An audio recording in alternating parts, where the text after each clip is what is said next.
once you're confident with word classes and what each word is in a sentence, then we start looking at how do those words go together into clauses, phrases, and sentences. I want to start with sentences because I think that it's probably easier to sort of start big and narrow down. However, I'm aware that if you watch the last video on conjunctions and prepositions, you might have already started to think about phrases. So hopefully this video and the clauses and phrases one will kind of naturally follow on from what we did. Remember, for most of the questions on OCR, you can talk about lexis and grammar side by side, but in question 1 on the first paper, they are actually split. So the stuff on words and the choice of words is in 1A. The stuff on sentences and phrases and clauses and how they're put together is in 1B. Verbs kind of go into both groups, because if you're talking about why a verb has been picked, that's 1A, it's a word choice. But if you're talking about the tense or the aspect or where it is or how is it constructed, then it's more about 1B, because it's more about grammar. So there's 5 types of sentence, okay, and the first thing you need to do, I think, is be able to kind of confidently talk about what they are and why they might have been used. So I've sort of started little and I'm going towards the bigger ones really there. So minor sentences are sentences without verbs. They are usually very, very short, but just a note of caution there, any very short sentence isn't necessarily minor. So I've given that example there, the cat, right here, staring at the mat. I would argue staring isn't, because although staring is a one-word sentence, that's a verb, and sentences sort of need a verb to essentially be kind of complete. So the cat, right here, and at the mat are your minor sentences. Staring, although it's only one word, is simple. You could still talk about it as a very short sentence because it's still been used for effect, but minor means no verb. So simple have basically just one clause. In other words, they have a verb in there. They would usually have a subject and an object, although there are exceptions. What you've not got is semicolons or any conjunctions as well. So you wouldn't have those words like because or I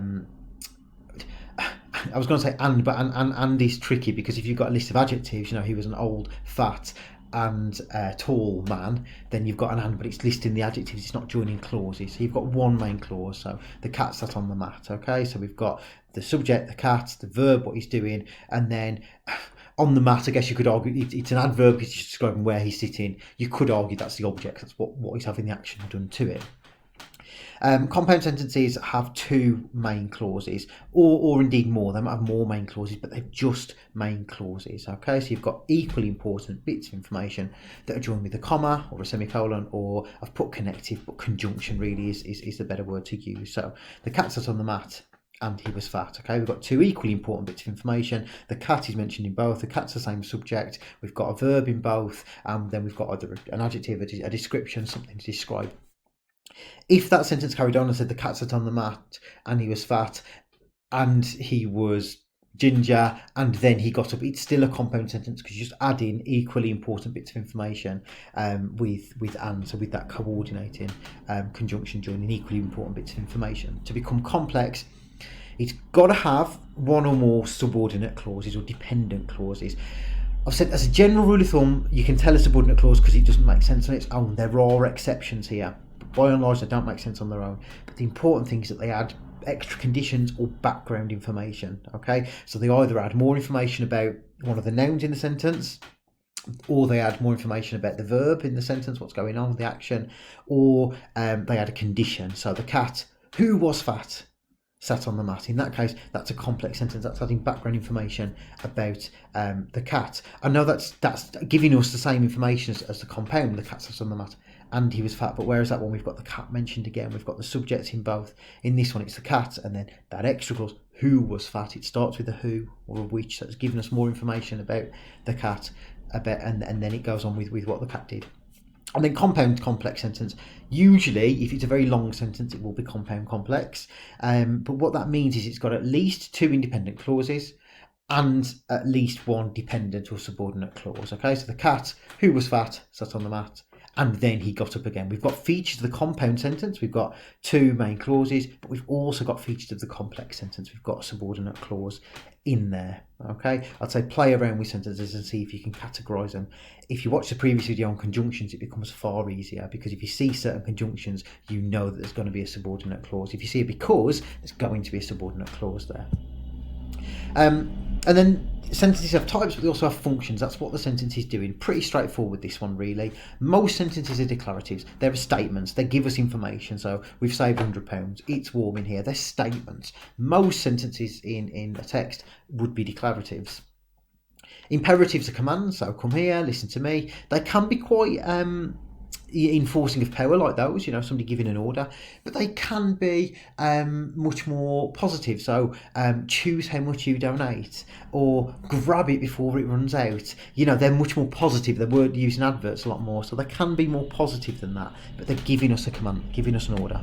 Interrogatives are questions. If you think about interrogating someone, you're asking them questions. If it's got a question mark at the end, it's an interrogative. And then exclamatives, literally exclamation. They've got an exclamation mark at the end. Most sentences are declaratives. You can occasionally talk about why declaratives are used. For example, if a text is giving us information, but it is more useful to talk about the other functions of sentences when you see imperatives or interrogatives or exclamatives.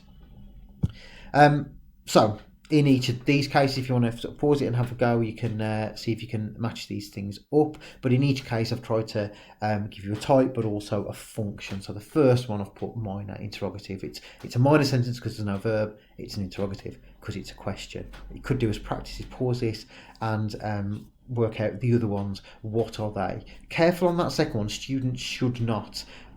I think it implies one function of sentence. I think it actually is a slightly different function of sentence. Think about, is it actually giving us an order, or is it just giving us a statement? That's a very, very tricky one, and that would be a great one to analyse, I think, because it's having multiple functions there. Okay, so in terms of the text that we've looked at these quite a lot, but I wanted to now look at them just in terms of sentence types, sentence functions. Okay, so what we get here is firstly, the functions are declarative. Most of the time they are going to be, okay? In this sort of a text, it's giving us information. It's going to use declarative sentences. So, you might make a quick point about that, but you wouldn't spend ages on it. But sentence types, you could do a lot more. So, Boris Johnson has redrawn the map, and Labour and the Lib Dems are in disarray. That's a classic compound sentence, okay? Two separate clauses, equally important, joined by an and, okay? So both of them have got those things in there. I think you could, if you wanted to analyse it, talk about the contrast there between Boris Johnson's success and Labour and the Lib Dems' failure. I think that's what that compound sentence is doing. Brexit will pass and Scottish independence will move to the centre of the stage. So again, we've got a compound sentence. Brexit will pass. And then the second clause is longer, but if you notice, only one verb, Scottish independence will move, is the will move is the verb. The extra bit is the adverb telling us where it's going to move to. So again, two equally important bits of information side by side. Again, if you want to analyse it, I think what the text is doing is it's showing how these two momentous things are going to, shape the world going forward. The first sentence gives us the present. The second sentence gives us the future, the two things that are going to determine the future. Then we get a really nicely used simple sentence. Facts are sacred, okay? It's simple, it's not minor because there's a verb, are is a verb, but it's a simple sentence. That contrast between the events and then the simple point, it really adds emphasis to the fact that what the Guardian is saying is we are going to give you the facts because we care about that. This is what you're going to get now. We get other sentences, but other ones I want to focus on. With 365 seats, up 48 on the last Parliament, the Tories have a majority of 80. That's interesting. This is one of those sort of sentences in disguise, really, because actually that's just a simple sentence. If you notice that last bit, the Tories have a majority of 80, that's your key information with the verb. The other earlier bits just give us extra information. With 365 seats, up 48 on the last Parliament. Those are just your adverbs of the majority that they have. The main verb is have. That's what they have. They have this majority, and then those kind of adverbials just add information about what it is that they have. What do they have? Well, they've got 365 seats. They've got 48 more seats than last time. Okay, so only one verb. So it's simple. Again, notice those extra adverbials at the start. I think if you want to look at grammar, give us that bit more information. Really emphasise the power before the Tories themselves are mentioned later in the sentence. And then we do get a complex sentence later on. So It is a party triumph would be your main clause, because there's your extra information, because signals it. This is your subordinate clause. The Tories have recovered their claim to be Britain's most enduring governing force. Okay, so you've got that complex sentence, the main information, then you've got the clause afterwards. The bit afterwards is a little bit tricky, because you've got the Tories have recovered their claim is your kind of subordinate clause. That's the because, that's the reason why it's a party triumph. And then we get the next bit, to be Britain's most enduring governing force. I'm thinking this crops up so often that I'll do a separate video looking at infinitives alongside other things. When I say infinitives, it's the word to followed by a verb. So here, to be would be an infinitive. It's a little bit of a different kind of verb used. You get them much more in other languages as well. In French, you'll have looked at infinitives. That means that last bit, to be Britain's most enduring governing force, I think really functions again as an adverb, because that's what they've recovered. They've recovered is your verb, and then that last bit, to be, that what have they recovered? They claim to be the force. So that bit works like an adverb, and often when you see infinitives, it makes those verbs work a little bit differently. Like I say, I think I'll talk about that a little bit more separately. The next one, so this is in the Mirror. It's a tabloid newspaper, so you might expect it to be a little bit more simplistic in its style, and I think you do get that a little bit. So Jeremy Corbyn today vows Labour will learn from its election disaster, okay, and listen to voters who abandoned the party. Okay, so we've got a few things going on here. So we've got he vows Labour will learn from the election disaster, and he'll also listen to voters who abandon the party. So we get a compound sentence there. Initially it seems compound, doesn't it? Because you've got two separate clauses. He'll learn, and he'll listen. So that's your bit that makes it compound.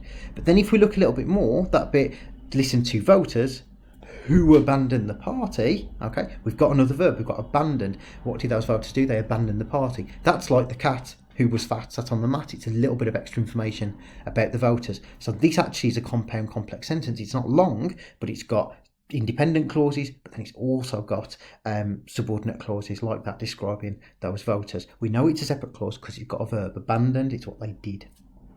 In a personal letter to Sunday Mirror readers, notice no verb there, so that's just adding extra information. That's just an adverb there. That's where he's apologising. Mr. Corbyn apologises for Thursday's hammering. So that sentence really is not very much shorter, but that's a simple sentence. There's only one verb. He's apologised. Okay. The other bit, for Thursday's hammering, is explaining what he's apologising for, so it works like an adverb. The first bit, personal letter, that's where he's apologising, so that's an adverb. And then the last bit, this party exists to represent them. We will earn their trust back. So we will earn their trust back. Simple sentence. Yeah, will earn is the main verb. He's talking simply to his voters. He wants to get them back. The next bit, this party exists to represent them. Notice again another infinitive. It exists. Why does it exist? To represent them. So even though we've got another verb there, that's working like an adverb. It's describing the existence of the party. So when you get a to, that often means that the next verb is working slightly differently. Like I say, I think I'll go into that in more detail separately. But notice his simplicity. He wants to talk very directly, very simply to those voters.